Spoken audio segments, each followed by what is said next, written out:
In order to commemorate the 20th anniversary of Quake, a new add-on has been released called the Dimension of the Past, or DOPA.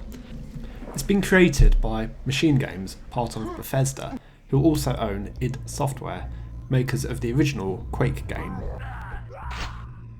I'm playing Quake using the Darkplaces engine here in Linux. I've got a video on my channel about how to set that up. It's pretty complicated if you have the original disk, not so complicated if you've been able to acquire an ISO file or zip file of Quake from miscellaneous sources on the internet.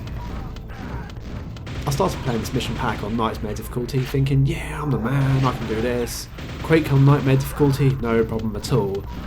By the 4th level, I was sat in a mountain of scented bubble bath with pink candles around me, sucking my thumb in utter defeat that I was unable to continue the game on Nightmare difficulty. It was an atrocity, quite frankly. I was quite surprised at how difficult the game actually is. You could say hard as nails. 9-inch nails to be precise. Whee! That joke might be lost on some people who don't really know a whole lot about Quake.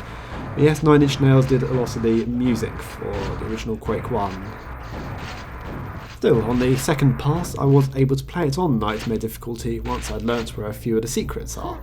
The trouble with this mission pack is that there's a complete lack of ammo. It is really only enough to get by, I would say, and certainly by the secret level is particularly difficult, and certainly the last level is as well. There's a very much lack of ammo on it. Now, I don't know if that's to sort of make fun of modern games, really, where they just hand out ammo crates here, there and everywhere, or even where you got regenerating ammo. Could be to make fun of that. But the original Quake wasn't really such a lack of ammo in the game. It was a good enough amount, even on Nightmare difficulty.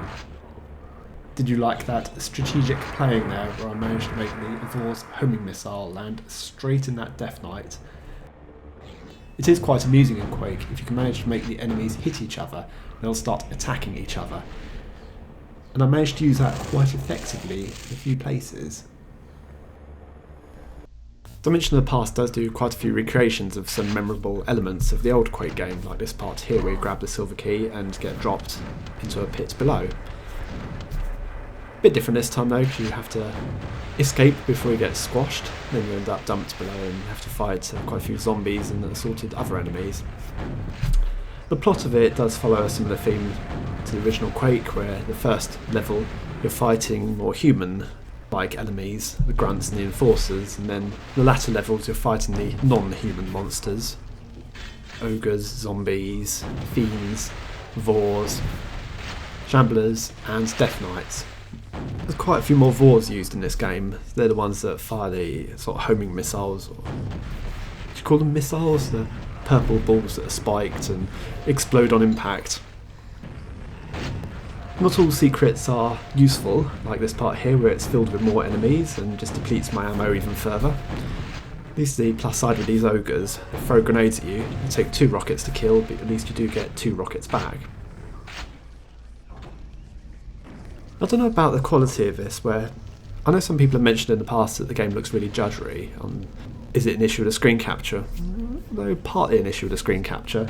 I do have my mouse look speed very high.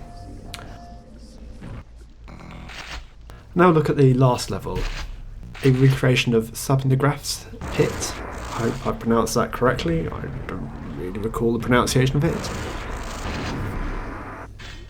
You're not fighting an overly large monster this time, I suppose similar to before, you're fighting several other enemies instead.